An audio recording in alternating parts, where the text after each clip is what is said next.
pull up 5 minutes before and just think of the customer, think of their home, and just truly be like, man, I love this customer. I'm so grateful. Gratitude is a beautiful thing as well. You put on that gratitude, that'll help you. So grateful to be in this home and to be able to serve this customer. Welcome to the Waste No Day podcast, a podcast specifically for and about the home services industry as it relates to plumbing, heating, air conditioning, and electrical. More than a podcast, Waste No Day is a credo, a determination, a mindset. It is a never-ending discipline. It is a refuse to lose pursuit. It is a wake-up call every morning to waste no day. Now here's your hosts, Brian Burton and Nate Minnick.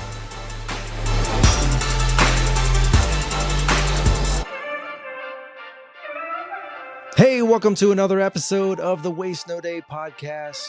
Your hosts, Nate and Brian, are joining you again and looking forward to a great episode today as we take a deep dive and an emotional journey into the word and definition that is known as empathy. That's right. We have a special guest joining us today, Mr. Taylor Owen. He is going to be talking about empathy in the context of sales and in-home sales. He'll be coming at it from the comfort advisor position, but we're going to have our dialogue and conversation expand way beyond that, I'm sure, into just the general concept of using empathy to deal with clients, to express care for clients, and how that positions yourself in a way to make revenue in the good way. So looking forward to a great conversation with him and getting to know more about his life and experience. Before we do that, though, it is time for Brian and I to spend a little bit of time breaking it down for you ourselves. And we're going to turn to Brian to start us off with a great quote. When we honestly ask ourselves which person in our lives means the most to us, we often find that it is those who, instead of giving advice, solutions, or cures, have chosen rather to share our pain and touch our wounds with a warm and tender hand. The friend who can be silent with us in a moment of despair or confusion, who can stay with us in an hour of grief and bereavement, who can tolerate not knowing, not curing, not healing, and face with us the reality of our powerlessness. That is a friend who cares. Henry Nouwen. Whew.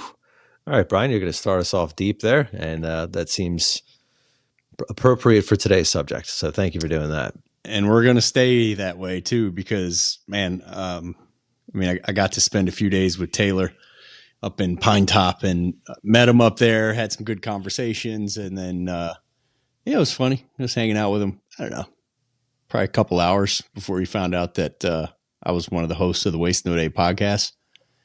That lines up. Yeah, it sure does. Turned out he was a big fan of the show. I had no idea who I was. Also, works for a guy who was on the show a couple years ago, Andrew Dobbins. Had no idea Andrew was on the show. Thanks for the promotion, funny. Dobbins. Yeah, we appreciate you, buddy.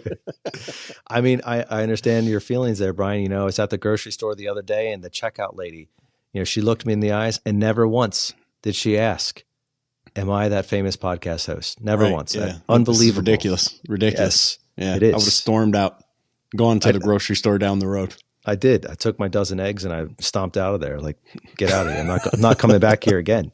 Nor should you, sir. Nor should you. Yeah, but it's one story that he told that just grabbed me, and I'm just like, he was just telling the story for whatever reason. It wasn't to like make an impression or anything. And he was just saying that this crazy thing happened. And he'll tell the story shortly, I'm sure, because it's not the first thing I'm going to ask him to do. But this crazy coincidence just happened. And I'm like, no, it didn't happen. Taylor, in his just utter empathy, happened to this story. And he brought about some miraculous things for a client by caring so much and just being the empathetic, customer-focused person that he is, a servant, true servant. And I was touched by the story, just touched by this kid. And I could not wait to I think I was texting you while I was sitting there with him, like, we got to get this guy on the show. Yeah, and I remember getting that text, and you kind of briefed me on what that story is, and I'll be anxious to hear him deliver his version of it. As he recalls from living that experience, and we'll be sure to ask him about that today. But our topic at hand is empathy, and this is one that it's not going to move a lot of podcasts. This isn't going to be like a hey, how to sell $6 billion by using one word. This is a lifestyle. Unfortunately, not. It's a lifestyle, man, and it's something that whether you're in home sales or whether you're in customer experience or whether you are a human, we could all use more empathy in our lives, and we could all use more people who are empathetic in our lives. And I say that sincerely because we have moved to such a fast-paced, self-centered, likes and clicks and all this other stuff, and have really dissolved the human relationship experience to the degree that it's just, X's and O's or ones and zeros on a computer screen somewhere. And it not only shortcuts so much, but it devalues what it means to be human. That if we don't actually get to experience the depth of pain and the joy and highlights of life with each other, it's not as it is meant to be. And there's an old adage out there that says like, joy shared with somebody is doubled, but sorrow shared with somebody is halved. And, while that may be old, I think it still holds quite a bit of water today, and how important it is to have empathy in our lives, both as one who is sharing and giving, as well as one who is receiving.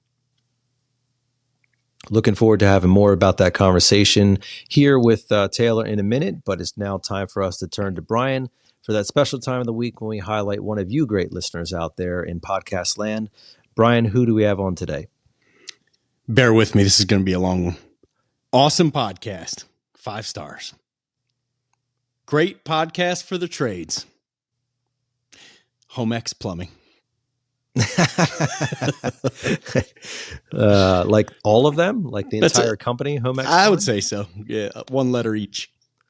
Okay. All right. Well, we appreciate that, Homex Plumbing. It'd sure be nice if you'd have all of your employees give an individual review next time. But hey, we'll take it. Maybe they did. Maybe they did. Homex Plumbing, employee of 1. No, it's just Jim and his pickup. We appreciate you, Homex Plumbing, and however many people are on the team there. We appreciate all of you, and we appreciate everybody who takes the time to do anything for the show. There's not a lot you can do for the show. We don't have like Patreon, and we don't ask you to donate anything, and we don't have anything to sell. There's no t-shirts or hats to buy. Probably, unfortunately, because I get asked that all the freaking time, where they can go buy hats and t-shirts. But I'll tell you what, that takes work, and Nate and I are pretty lazy, so that's probably not going to happen. We are fundraising for the new charity that is Buy Nate a Corvette Fund. It's in development, so if you're interested in supporting, please send your donations to the show. I just want to see Nate tooling around in a vet. I might write a check for that too. But awesome. Of all the things we don't ask for, the one thing we do ask for is that you share the show and write us a review. And if you're not in the Waste No Day Facebook group, get in the Waste No Day Facebook group, because we're starting to do a lot in there in terms of like overcoming objections and stuff like that. So I'd love to see you in there. If you're in there, invite some people that you think could benefit. But if you don't want to do any of the work, nothing, just kind of sit on your hands and take in the knowledge. We appreciate you loaning us your ears for an hour a week. Yeah, and if nothing else, join the Facebook group just to see Brian and I insult each other on a weekly basis. Mm-hmm. So, I mean, nothing better than the comments section and some popcorn. Memes and GIFs made, yeah, some pretty good stuff in there. Well, I tell you what, there's going to be some pretty good stuff on today's show, and it's time now for us to put Mr. Taylor Owen in your passenger seat.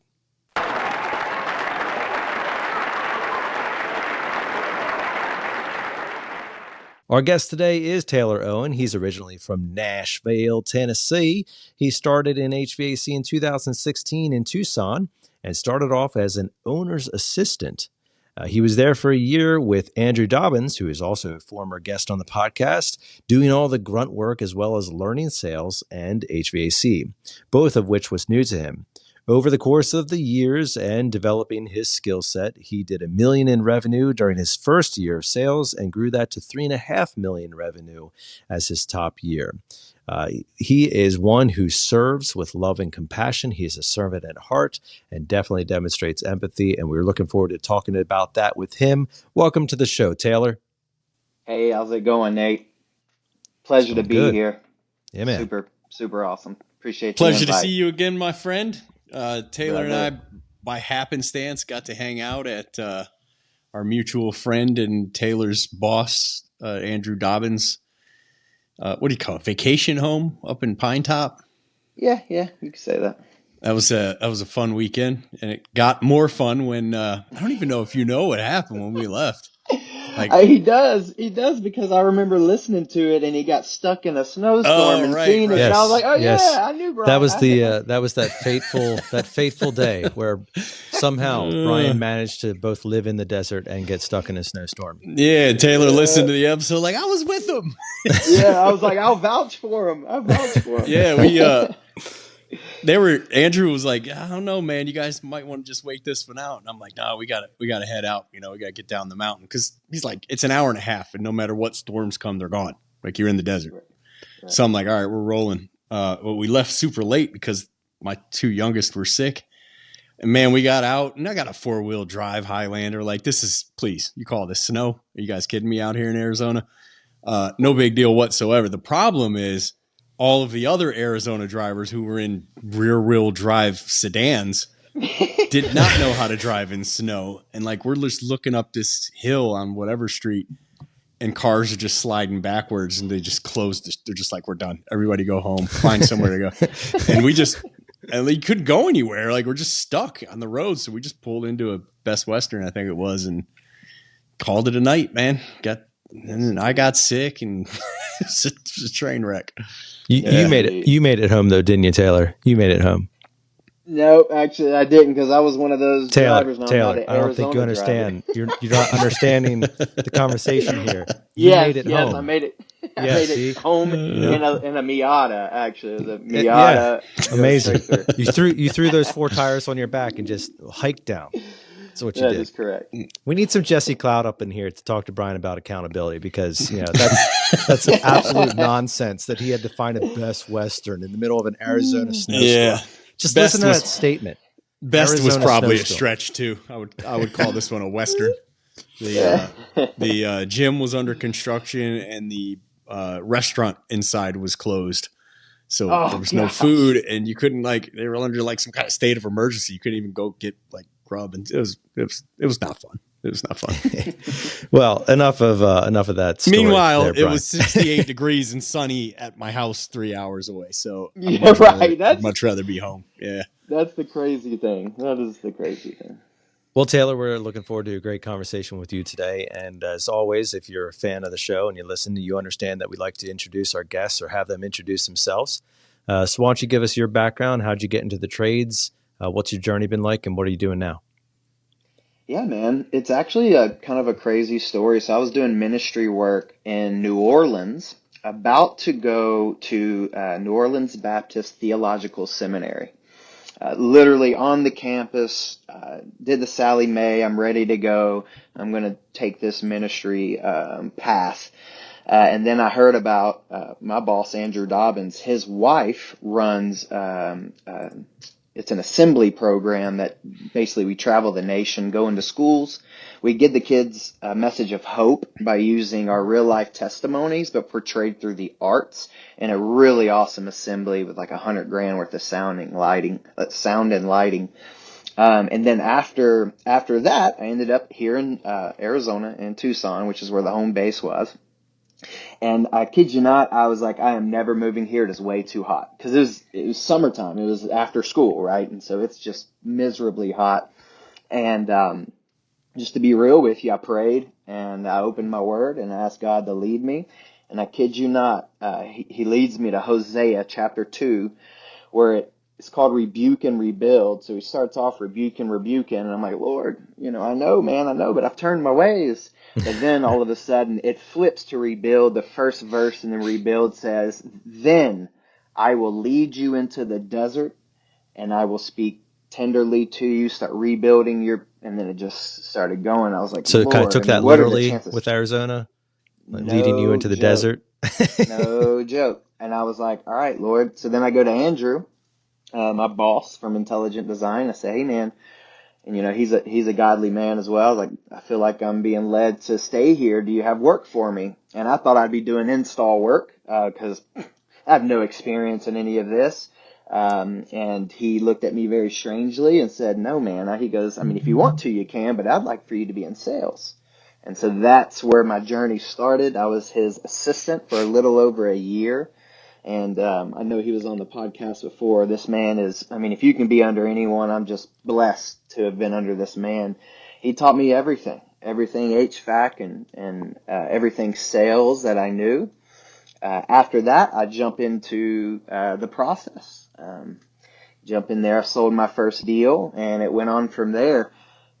In between that, there's actually a pretty crazy story. I did decent, but then I had just a couple weeks where I was doing horrible. I was losing every single deal. When you lose one, you can kind of get stuck in that rut. So I was stuck in that rut, not even knowing it. Andrew was praying himself and was like, Lord, if Taylor's supposed to be in this position, let him sell the next 3 deals. Simultaneously, I'm praying and I say, God, give me 5. Ended up getting like 12 or 13 in a row. Whoa. And it was pretty fantastic. And from there, I didn't look back. It just slowly grew from about $1 million my first year up to $3.5 million 2 years ago. Last year was bad, not because the trades were bad, which that also had or HVAC at least was a little more challenging. I was injured, I was sick, I had a concussion. So I literally missed out on almost the whole summer this year. So Yikes. looking forward to next year or this year and grinding it out. How long have you actually been in the trades? Is it We got about you 4 years? So 7 7 years? years. 7 years. Okay. Yeah, 7 years, 6 years in sales, 7 years in HVAC. Yeah. Okay. Excellent. And have you ever? I don't know if you've done any of the technical work or you've done the ride-alongs. So Yes, mostly sir. just in the sales function. Okay. Yep, Fantastic. yep. And of course, as you've developed that skill set, you've had your fair share of conversations, which I'm sure are totally in the hundreds, if not working on thousands at this point, dealing with homeowners in distress situations, homeowners who are proactive, homeowners who unfortunately have to be reactive.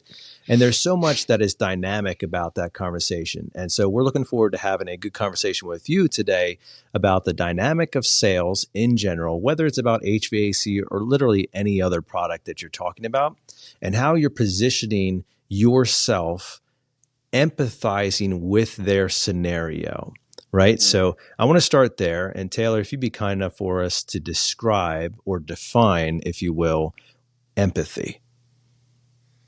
Man, really putting yourself in their shoes and understanding their situation and where they're coming from. In the sales position, we can get real selfish. It's all about the deal. It's all about the sale. It's all about my pocketbook. But really, getting to know and understand the customer and where they're at and, showing them love. Yeah, and so when you talk about this, are you thinking things like, "Oh man, I really feel bad for Johnny. Things. This is a tough thing he's dealing with right now. I just feel for him." Like, is that what you mean when you say empathy?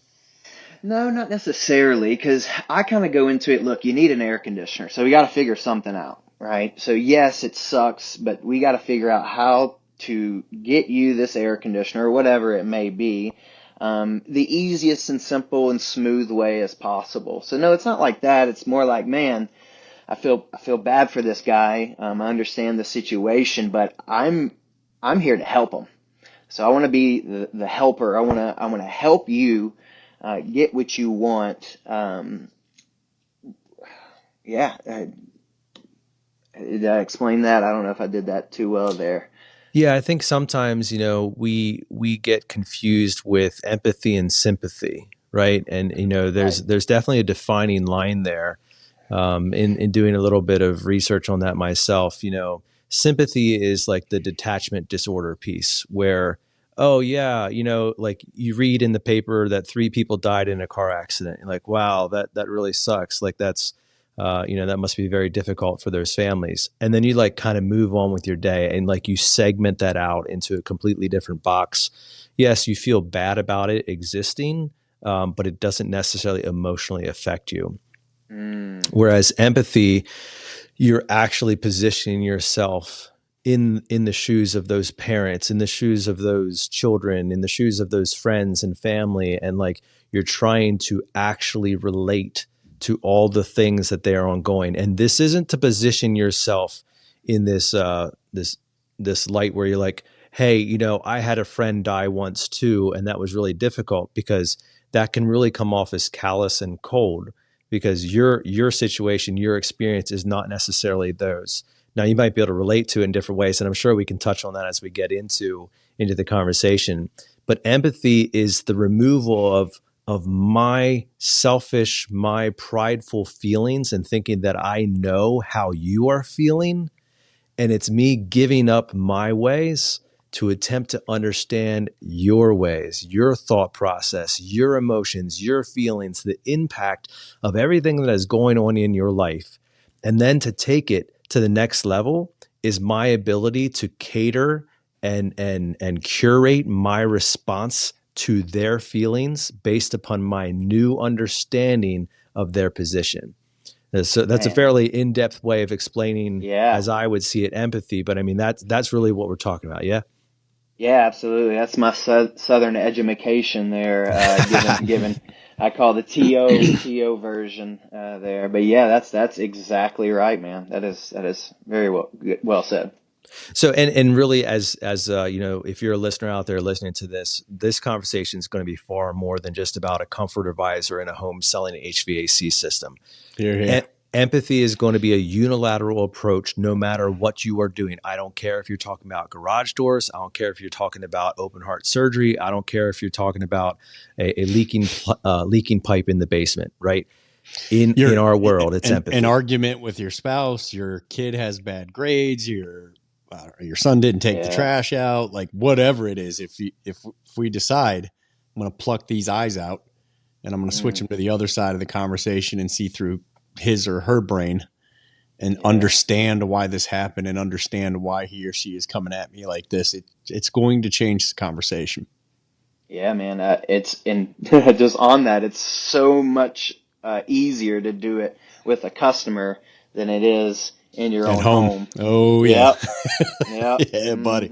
If you're smart, and it's a lot easier to do it with the customer, you're not bringing too much of your own ego into play there, because it's not your friend, and you should be getting your needs met either by way of service to the client, or if you're with and it happens, a total prick client, then I know I'm not seeing eye to eye with, and I can't wait to leave. Then on the other hand, I'm going to go, all right, well, I'm going to at least make my paycheck here, Right. So, right. but exactly. my needs, my emotional needs, I'm going to leave those in the truck. I'm here for a payday. But if you bring your ego in with the client, you're doing it because you're not getting any sales, right? And you're not making any friends. But at home, man, so much harder to think that way. It is. So before Nate's chomping at the bit to dive headfirst in, there was a reason that we were sitting on the couches in the 6,000 square foot living room of Andrew's place up in Pinetown. That living room's ridiculous. We were all sitting on these couches in there, and what were those things that the kids were all petting, like flying squirrel things? Flying squirrels, yeah. I forget what they're called. Yeah, the little flying squirrels. Yeah, these things were pretty gnarly. And we were just telling stories, and Taylor said, "Oh, you worked with 1 hour. I used to work at a 1 hour." I actually have a kind of a famous story about working there. And I'm like, oh, what is it? And I actually verified this story and verified that he worked there with Mario Martinez, who was on the show this past. My man, Mario. My man. Yeah, I love him.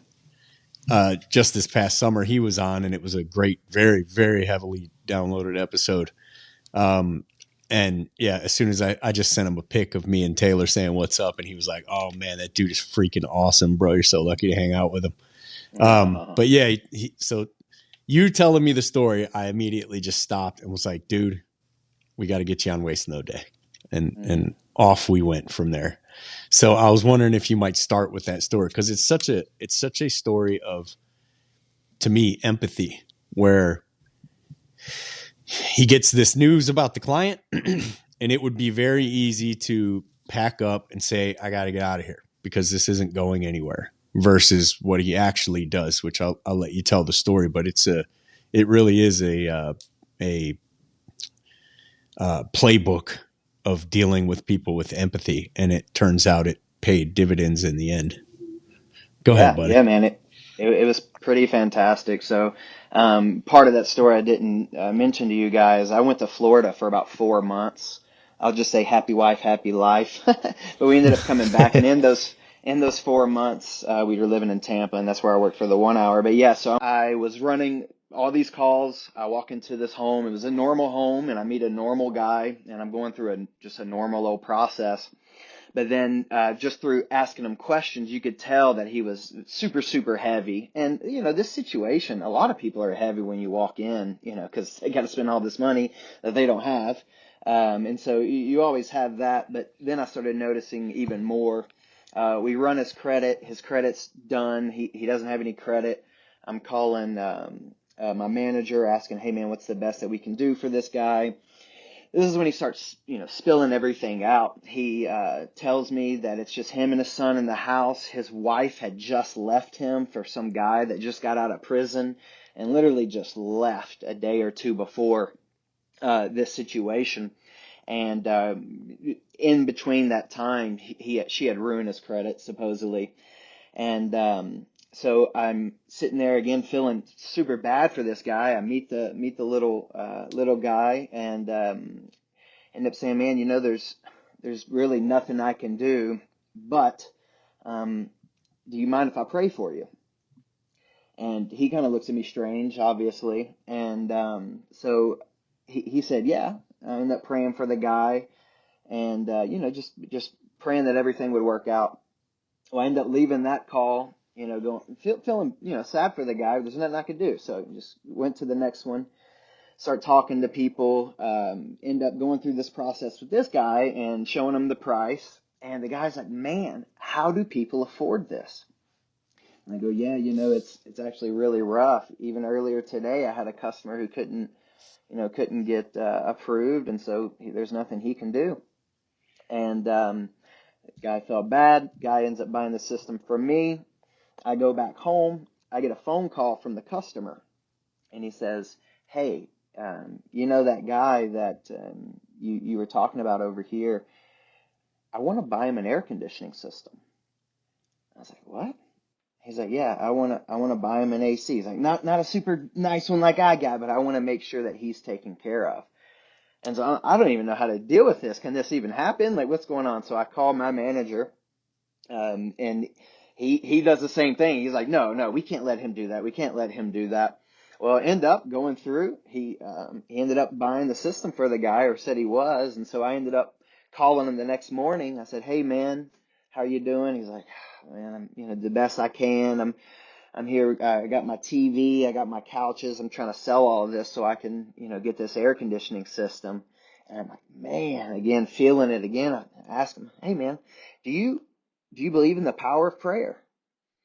And he's like, "Oh man, I don't know, man." And I said, "Well, do you remember my prayer for you?" And he's like, "Yeah, of course it touched me." And I go, "Well, I got another customer. He wants to buy an air conditioner for you." And as you can imagine, at first he's just like, "What? No, no, no." And then when it hits him, bam, just sobbing, and I'm sobbing like a baby too. Empathy is kind of natural for me. I'm a softie. He's bawling, crying, and end up getting him an air conditioner. I drive over there. I got this amazing picture, Brian. I'll have to find it and send it to you. But I got this amazing picture with me next to him, and we're both just sobbing. I'm in my 1 hour gear. Got my arm around him. Like, we couldn't keep it together for the picture. We were trying, but yeah, man, that was one of the more memorable stories that I have in showing love and empathy. Yeah, for sure, man. What an amazing scenario there in so many different ways, and appreciate you being open and willing to be used in that manner as a really unique part of that story. And so as we dive into this topic on empathy, I want to start off with something that's maybe a little bit counterintuitive, and that's my personal mindset when I am just going about my day, right? So walk us through the most challenging times or emotions or personal feelings that we deal with that prohibit us from properly empathizing with others. Selfishness. Okay, dig into that. Like, Pride and yes. selfishness. Yeah, yeah, for sure. Yeah. I mean, we all have our, we all have our lives, and especially when you're doing a job, you have a job to do, and that's to walk in and sell an air conditioning system. And if we get wrapped up in ourselves, one, it ends up long term not being good for you, but um, the selfishness keeps you from being able to see others and see others and what they're going through, and to be able to empathize with them. So, I mean, just kind of a basic question here, but how does one recognize if I am being selfish? Because there's certainly different levels of that. I mean, we have like movie star selfish, and then we have like Brian Burton selfish, and then we have like most of the rest of the world selfish. How do we identify like, am I too selfish? Am I like a 5 on the scale out of 10? How do we even know where that is positionally? Yeah, well, I mean, what are you thinking about daily? Are you thinking about yourself? Are you thinking about others? Also, what helps me is God's word. It's all about being selfless.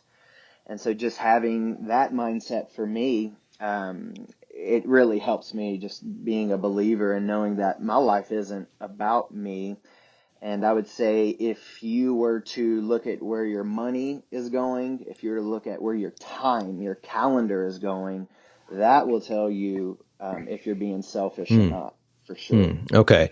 And so we do that self-examination, and obviously there's a selfish lifestyle that can exist, but even selfish moments. And specifically, Brian, you mentioned about how difficult it is to demonstrate empathy at home. And I think that's because at home we typically let our guard down, right? Like, we're not trying to be somebody else, we're not trying to impress anybody, we're not trying to politic or anything like that. It's just kind of the raw us. And it's so often in those situations that we find ourselves being self-centered and self-focused, and that's where empathy breaks down, right? And now we don't care about our wife's bad day, and how the kids were going crazy, and how the school called, and she had to do this and all that stuff, because we're thinking about my bad day. And you wouldn't believe the conversation that I had to have with somebody, and we flip that inside. So how do we deal with those things in a practical way when we actually do go to work?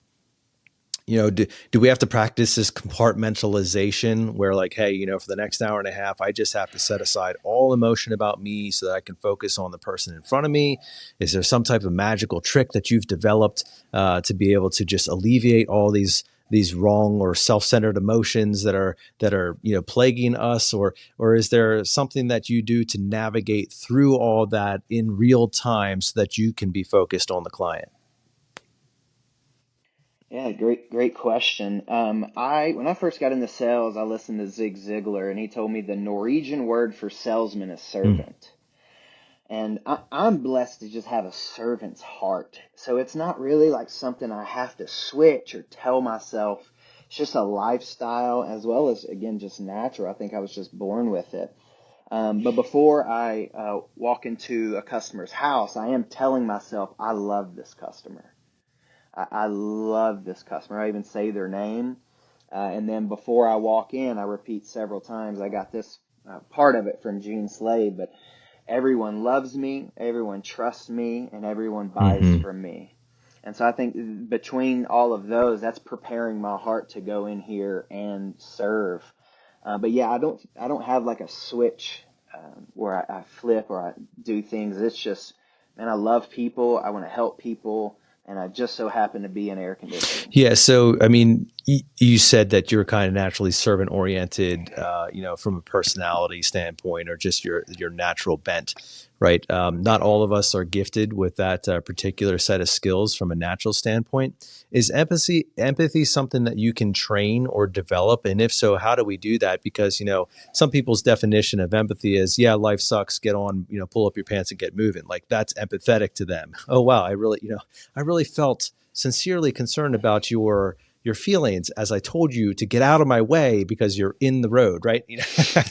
Like, that's empathy. So how can we even learn, or can we even learn to become more empathetic? And if so, what does that look like? Man, that is a beautiful question. My initial reaction wants to say, no, you can't really train that. It's got to be a heart change. And that may be my Christian background, but I don't see how someone can train themselves. But I guess, you can rewire your brain. I don't know if you ever read Psycho-Cybernetics. So I'm sure if you just tell yourself, at night, and you just kind of rewire the brain, maybe. But I truly believe you got to have a heart change. Yeah, and I agree with you from a fundamental, the truest version of that type of conversion would be based upon the heart. And yet that's, I also don't want to turn off the listener who's like, dude, I you just gave me no hope. Like, you're saying, like, if I don't got it, I can't get it. So is there There is hope. is there There is elements hope. of it that I can practice in? Can I learn the right way of saying things, or can I ask the right questions, or demonstrate the right tone, or can I practice active listening, or any of these other things that you hear about? And when it comes to empathy, can I do those things and at least appear empathetic, or is that false narrative already remove me from the qualities of empathy inherently? No, I don't think so. Honestly, I think if you do what I actually do, which is say, I love this customer, and just sit there, pull up 5 minutes before and just think of the customer, think of their home, and just truly be like, man, I love this customer. I'm so grateful. Great gratitude is a beautiful thing as well. You put on that gratitude, that'll help you. So grateful to be in this home and to be able to serve this customers. I think using those words, if you continuously do that, you will have a natural sense of at least going through the process with empathy and love. So yeah, I don't think there's no hope in that. You definitely can. What do they say? Fake it till Yeah. you make it. But that's kind of not true too. You will start to become what you start to repeat, and then also the people you hang around. If you're hanging around the salesmen that are all like, we know how salesmen can be. Well, don't be in that circle. Be in a circle and surround yourself with people who actually care and want to take care of the customer in the best way. Be surprised how easy it is to find. If you just look, the trades are full of it. Yeah. And that's a great. We are in a servant position. We are, like I said, the Norwegian word for salesman is servant. You are serving the customer. And then it happens to benefit you, right? But you don't go in thinking, man, how much am I going to make? No, it's, I want to help this customer. And so I want to dig in that to that even a little bit farther. And, bear with me here, listener, as we're really exploring this fairly in depth. I think it's generally easy for people to empathize in the worst of times, right? You walk into that home and there's 6 inches of sewage in the basement. Like, it's not hard to be like, wow, this sucks. Not only it sucks for me because I have to go get in this for you, but this sucks as a homeowner, Right. because you can just imagine they're like crying, and like you can easily transition yourself into a fairly empathetic state of mind. Even the most calloused of tradesmen would be like, okay, I get it. This is a really bad day, right? Or it's 125 degrees and snowing somehow at the same time in your climate, and somehow you position yourself in a way that you understand this is very challenging. Or like you have family coming in, and there's this party, and like all these other scenarios that are real world things that do happen, but they don't happen every day. and they don't happen with great regularity to the degree that we are constantly put in these emotional distressing situations.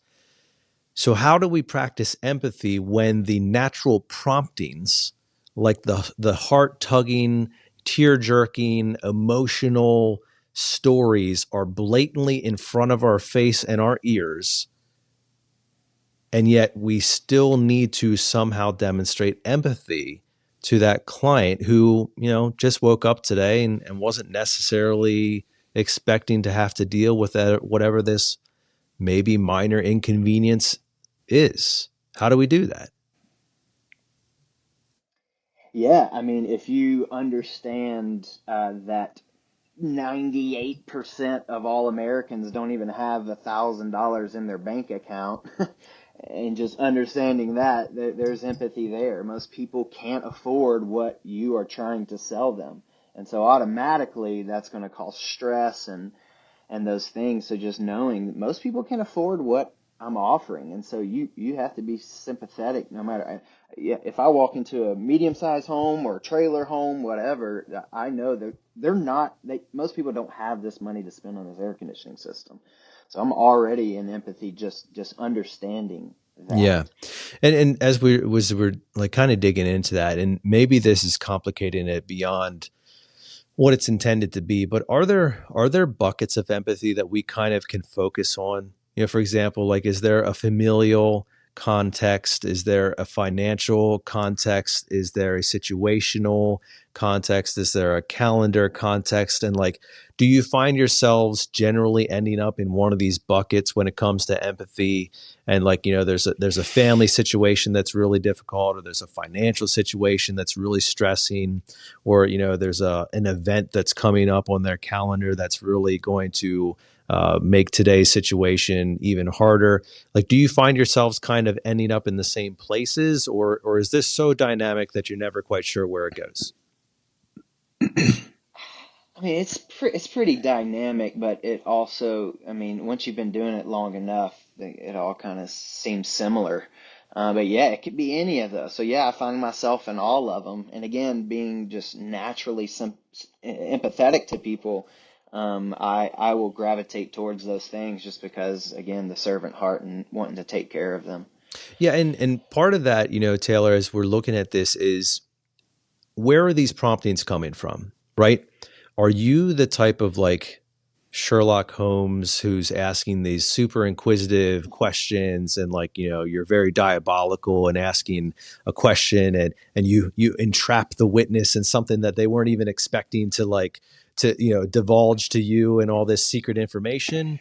Or are you like this incredible listener and observer who picks up on these things that aren't necessarily spoken verbally, but are contextually based, or you saw something in the home, or you read body language? Or is it this combination of both of these things? Like, if you're training me and it's my first day on the job, and I came from Brian, what's a super hard trade that you're familiar with? Prison. Okay, I came from prison, right? And so I have no concept of empathy right now. And Taylor, you were tasked with training me on how to even observe the things that I should even be paying attention to. Are you going to start with telling me, hey man, make sure you ask these questions? Or are you going to start with, hey man, keep your eyes open, keep your ears open, or something else? Where would you tell me to go?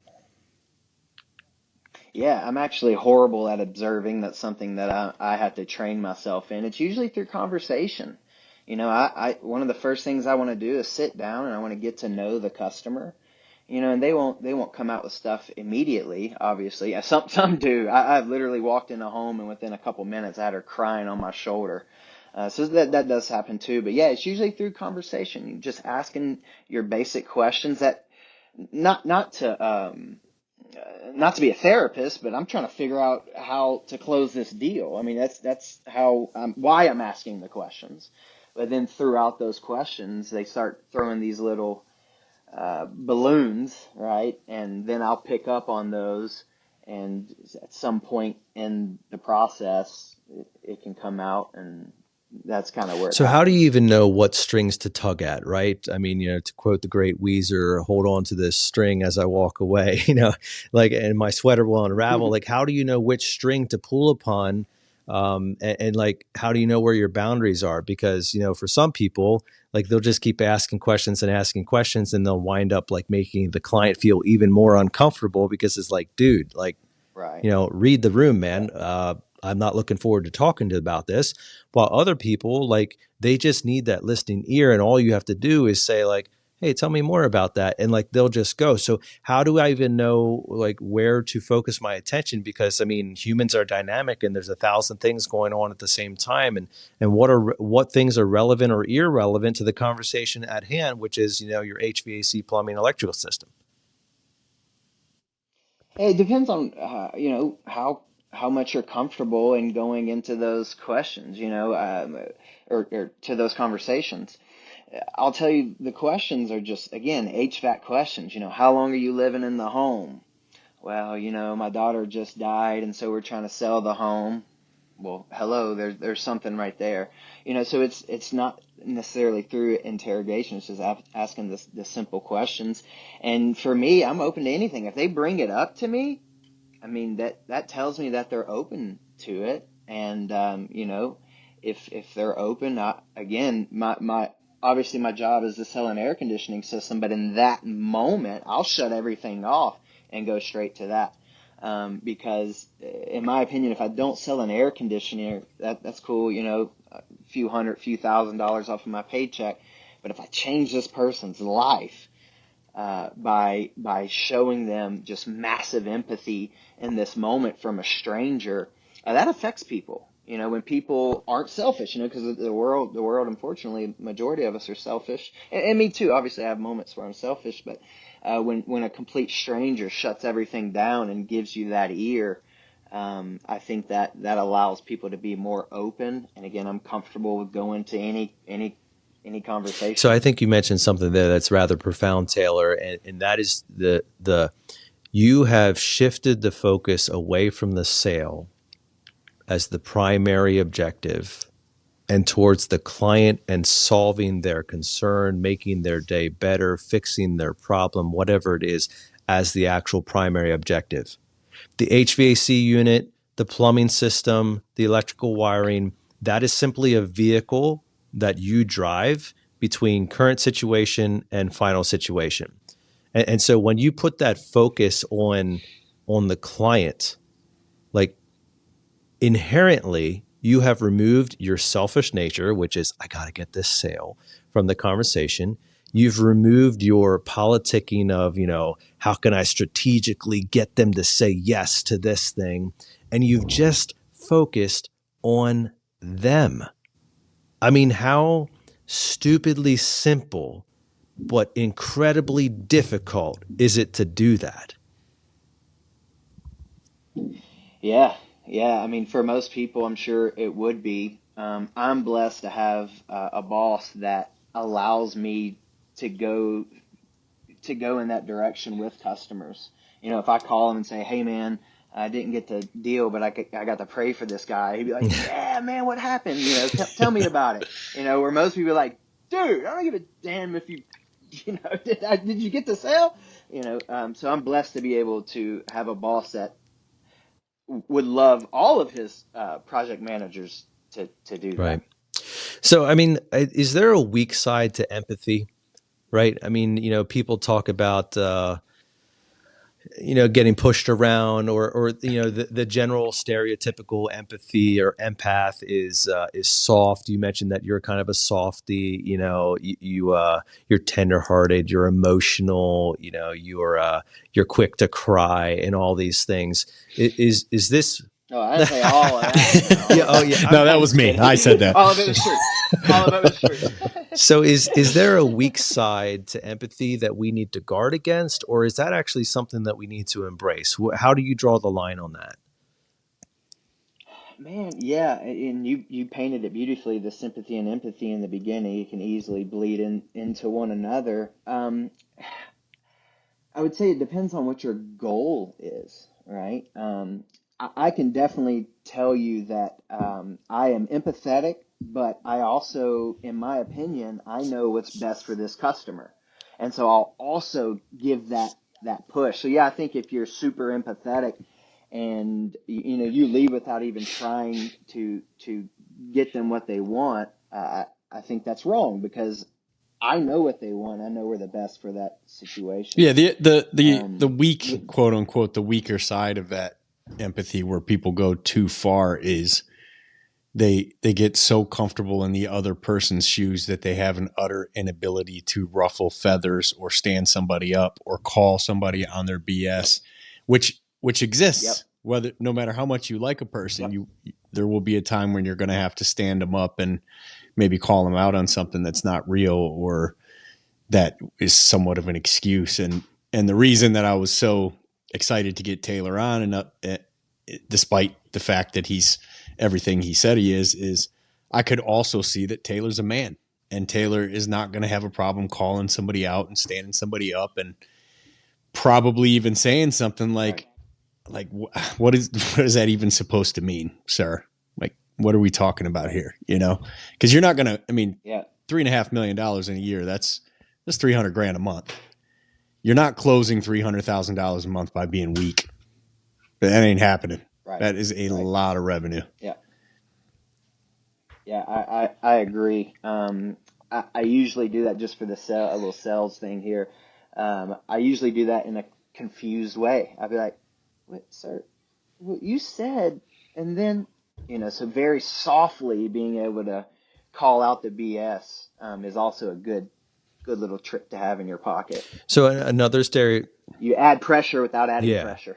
Yeah, and I want to talk about that for a minute, because another stereotypical attribute of empaths is that they'll be taken advantage of, right? They hear a sob story, they believe the sob story. There's no filter, because they get emotionally invested and drawn in, and so they just they're handing out money. Like, yeah, man, I know you're going to spend this $20 on drugs, but man, I feel bad for you right now. And boom, and there's different opinions on that, and we're not going to get in that today.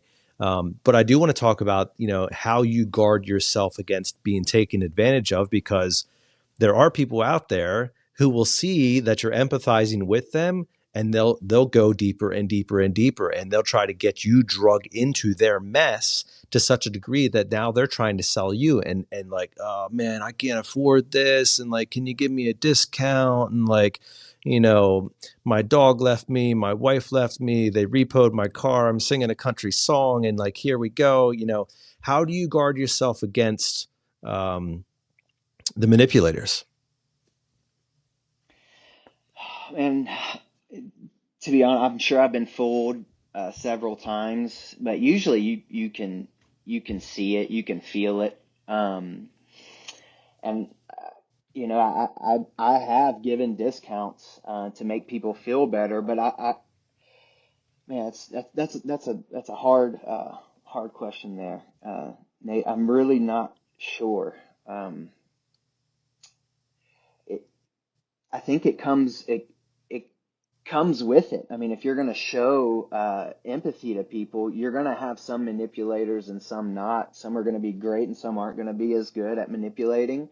And I'm sure the ones that are great got me, and the ones that aren't so good, we did what we needed to do. Yeah, and I think one of the guards that we can have against that is processes or systems that are put into place to help protect ourselves in those scenarios. Maybe like you dialogue with your manager. Like if you're starting to sense like, man, I don't know, this is feeling a little off, you dialogue with your manager, run the story by them, excuse yourself from the call or something like that, just to kind of bounce the ideas off of them. And because you start thinking illogically when you're in the moment like that, and the person starts pulling on the right strings on your sweater, and all of a sudden you're unraveling. And so stepping out and allowing somebody who's not emotionally invested in the situation to speak into the scenario, I think could be a good like safeguard for those types of things. And Yeah, I for want to sure. talk a little bit about like timelines here. So, Taylor, some people who are listening to the show might think, well, I mean, this is easy for Taylor. The dude probably spends 3 hours on a typical sales call, and he can get into all this stuff. Dude, I got crap to do. I got a family to feed. I got calls to hit. Dispatch is all up in my ear telling me I got to hit the next call and all that stuff.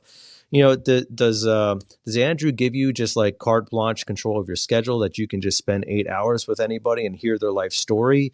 Do you have time pressures, and how does empathy fit into the timeline that is the actual schedule of the trades that we have to deal with? Yeah, that's really good. I'd say to the ones that are like, man, I got a family to feed. I'd ask you what was your average ticket last year? Mine was 25,000. Ooh. So you spend more time with the customer. You're able to sell more stuff, and you're spending more time with them, so you get to know them, and so all the empathetic things come out as well. So yes, I do have a good control over my schedule. I even did an appointment once where I spent like 2.5, 3 hours with the wife. Husband didn't want to be a part of it. Husband comes home. Guess what? I had to Yeah. restart. I was in there for 7 hours. Whew. I kid you not. I was in there for 7 hours. I got it. I got it, and it was a big one. But no, my typical sales process is around 2 hours, 2.5 hours, and I stick to the process. Rarely is the empathetic part like take up 20 minutes. Usually it's during the process. And that's a Yeah. great segue there, Taylor, because I wanted to ask you that next, which is for an engineer like me, I'm trying to put this into a box. I'm trying to say, okay, step one, knock on the door. Step two, introduce myself. Step three, demonstrate empathy. Step four, fix their stuff. Right. And it doesn't Yeah. work that way. So speak to us Yeah. about you know, obviously we want to demonstrate empathy throughout the entirety of the call. But be real with me. Is there generally a time where empathy rises to a prioritized level of awareness in the call? And when is that? Like, is that in the first 5 minutes? You need to just be overwhelmingly empathetic? Or is that when you're sitting down at the table or the couch to discuss with the client? Is that standing next to the unit when you're actually working on it? Or is it just level across the plane and you just always have to be on your game? Yeah, it's usually at the table, and typically also as it gets closer to the end. One, I think because you're getting to know them more, but also the pressure, the tension, because it kind of you build tension, the tension builds, and especially if the pricing comes out and you see them just collapse, um, that's that's a telltale sign. So in those telltale signs, as you mentioned there, you have to be pretty quick on your feet, because you're not sure how they're going to react when you present this information to them, whether it's a repair or a system replacement, or hey, the thing that you thought was functioning fine actually isn't functioning fine, and it's not in a good state, and all these things can occur, and you're not sure how they're going to receive that information.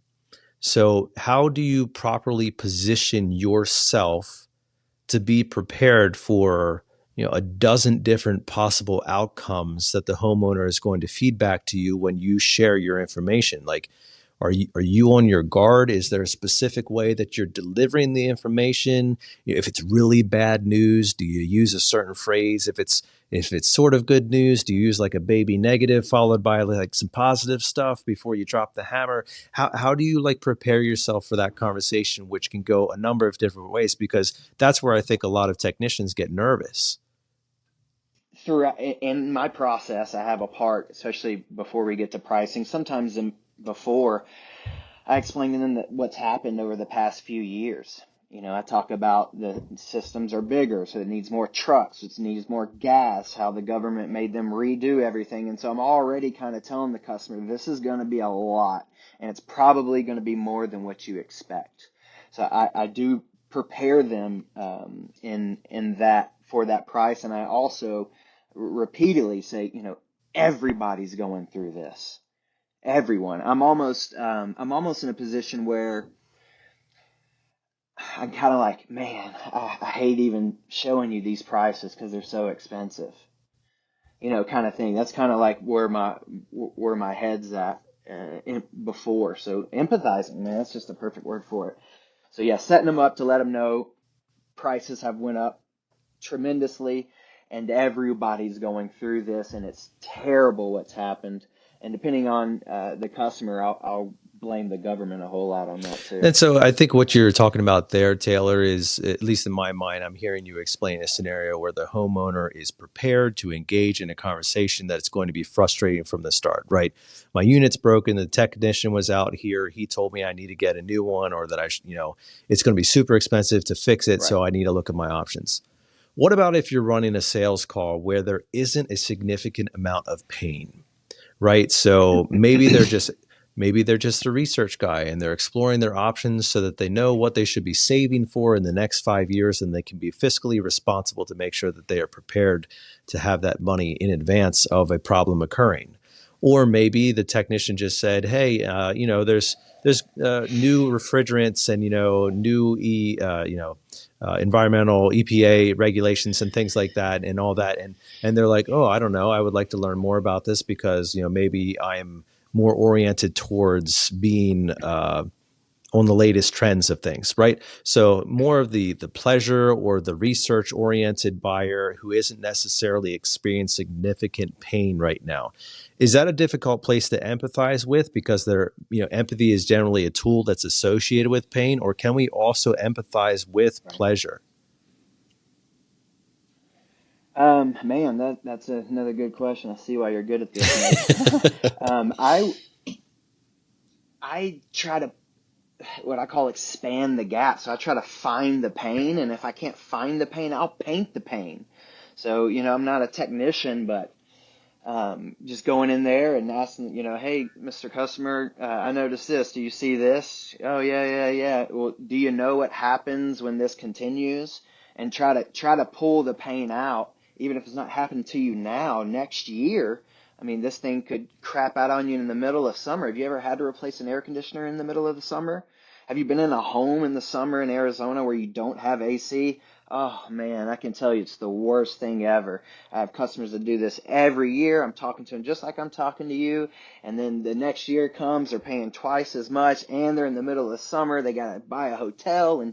And so I try to expand that gap, or that pain, as much as possible. Right. And there's a fine line there, in terms of how you delicately step through that conversation, I'm sure. But I think, to your point, a lot of homeowners, I was just training on this the other day. A lot of people are unawares to the solutions that we provide for problems that they have just grown used to. Right. And I use the illustration of, imagine if I developed a limp. And, for years, I lived with a limp. And I lived with a limp and lived with a limp. And I went to the doctor for a number of illnesses and a physical or two across the years. And no time did the doctor ever ask me, "What's up with the limp, man?" And at no time did the doctor ever say, "You should go see a podiatrist. They make arches that can actually fix this." And like the relief, the joy, the anger that would occur once that solution is provided, to think back upon all the pain that I endured and all the frustration and agony that I had to go through, that nobody ever took the time to ask and care enough about my foot, my experience, and my pain to provide me with the proper solution. And so, to your point, Taylor, I think there is almost always pain that exists in the homeowner's world. They are just so used to living with it that they barely even recognize it as pain anymore, because it has become a normalization in their life that they just are used to. Yep, law of familiarity. Yep. No, that's perfect, and that's what I was saying about painting it. You can, I mean, there's so much stuff that we offer as HVAC plumbers. I mean, there's so much that can make the customer's life easier or healthier. I'm a huge health guy, so I get into air purification, even water purification as well.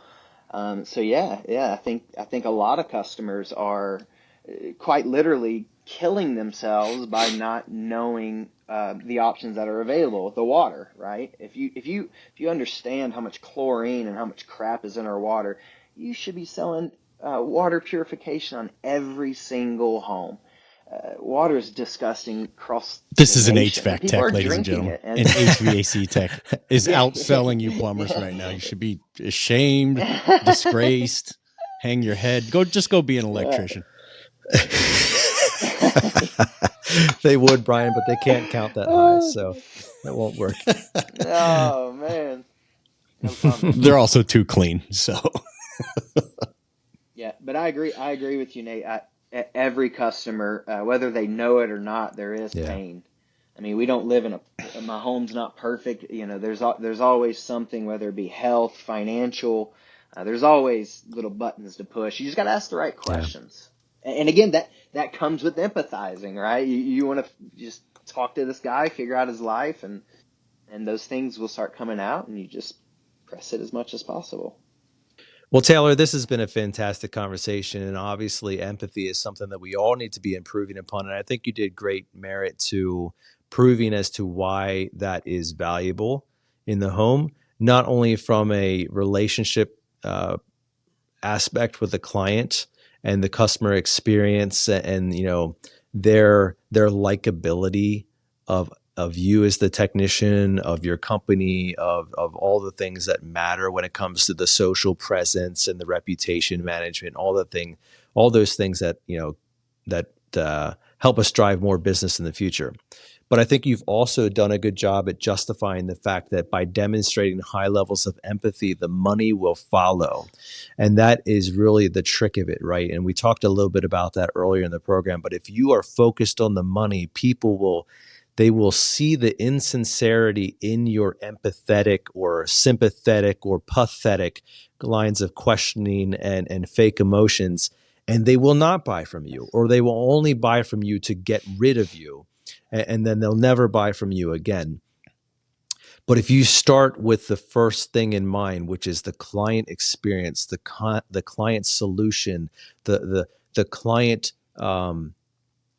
the things that you're going to solve for them, the positioning of your solutions to their questions, and all these things, the money will follow that. And that's a hard thing for all of us to learn, because especially, Brian, I know you've talked about that, especially in those slump scenarios, you get those dollar sign glasses on. And, Brian, you actually even bought dollar sign glasses for people, and they can see it. They can see that you're wearing them, because you're no longer talking about empathy from a position of strength.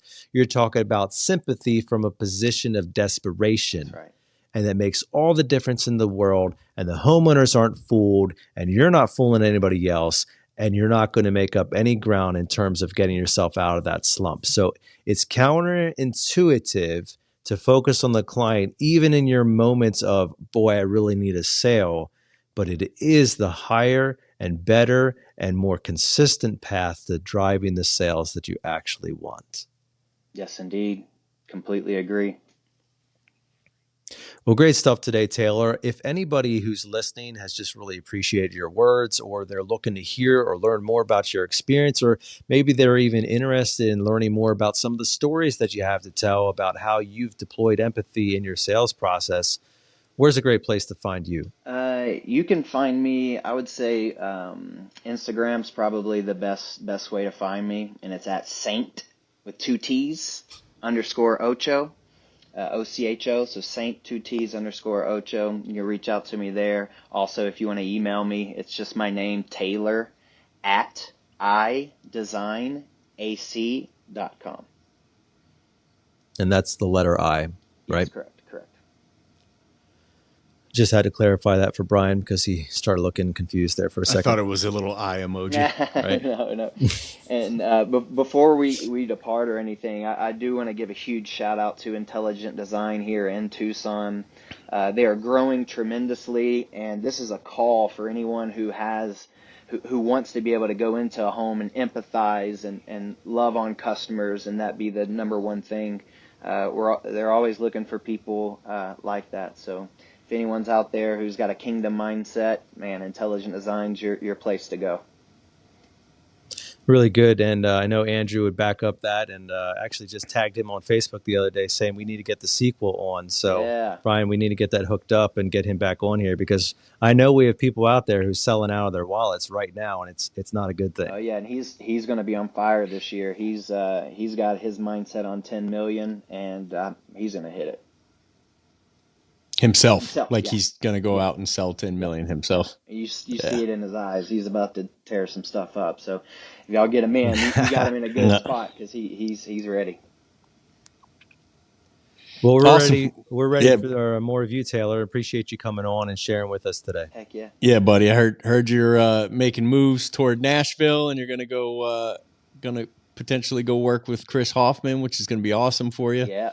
Heard he runs a great operation, and we're working on getting him on the show as well. Heck yeah, man. Yep. That's the next move. Plan on doing that, and then hopefully one day owning my own intelligent design with a kingdom mindset. So Good for you, man. Thank you guys Absolutely. for having me on, man. It's truly a pleasure and a blessing, and I love the way we took this. That was really cool. So I appreciate y'all.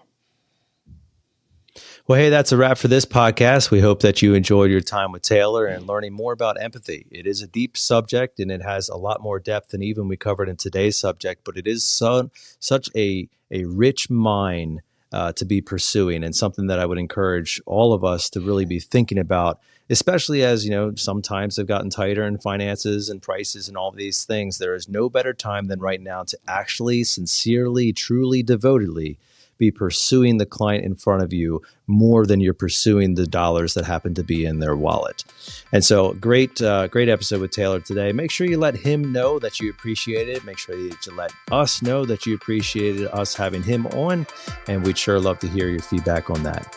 It's time now to leave you with our weekly challenge, which continues to remain the same: to choose to wake up every single morning and waste no day.